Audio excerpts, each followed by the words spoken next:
Long, long ago, in the thick heart of the great forest, there lived a tiger unlike any other. This tiger was not feared for his claws or his roar, but admired for something far greater.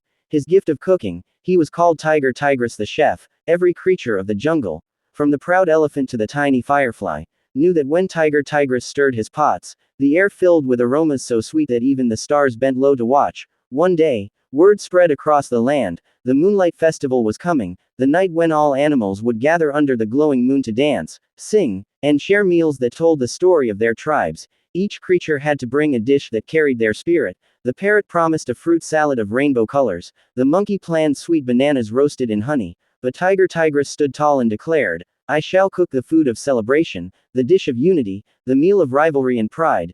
Jollof rice. The animals gasped. They had heard whispers of jollof rice, a dish so powerful that kingdoms argued over who cooked it best, but never before had it been cooked in the jungle. Tiger Tigris set out at dawn, his paw prints deep in the red soil. He picked red tomatoes from the parrot's garden, shining like the sun. He plucked bell peppers as bright as fire from the monkey's farm. He borrowed a Scotch bonnet from the wise old tortoise, who warned, "Handle this pepper carefully, for it carries both fire and flavor." From the bush, he dug out ginger and garlic, saying, "Spices are the whispers of ancestors." And from the river, the crocodile gifted him onions and oil. With a hiss, "May your pot never dry." At last, he carried home rice, long, white grains, smooth like river sand. When the sun set and the fireflies lit their lamps, Tiger Tigris lit his firewood stove. The animals circled around, beating drums and clapping, eager to see magic unfold. First, he roasted the peppers, tomatoes, garlic, and ginger until their skins blistered. Then he blended them into a smooth,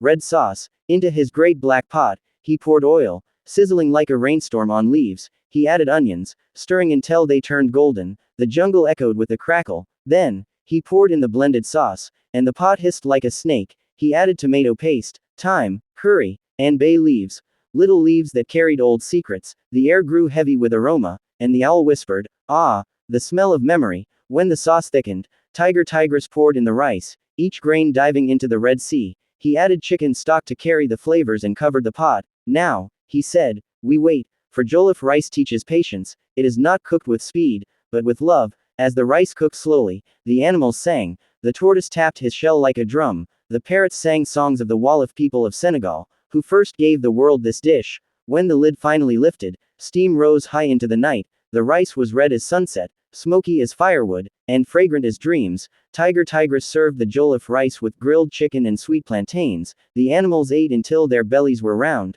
The elephant trumpeted in joy, the monkey danced on the drums, and even the hyena laughed without mischief. That night, under the moonlight, they learned that jollof rice was not just food, it was a story of unity, a bond of culture, a celebration of joy. And so, from that night onward, whenever the Moonlight Festival came, the animals always asked Tiger Tigris to prepare his legendary jollof rice. Moral of the story: food is more than filling the stomach, it fills the heart. Cooking with love can turn a simple grain of rice into a feast of unity. Tell me, dear listener, have you ever tasted jollof rice? Which version do you think is the best? Nigerian, Ghanaian, or Senegalese? Share your thoughts below.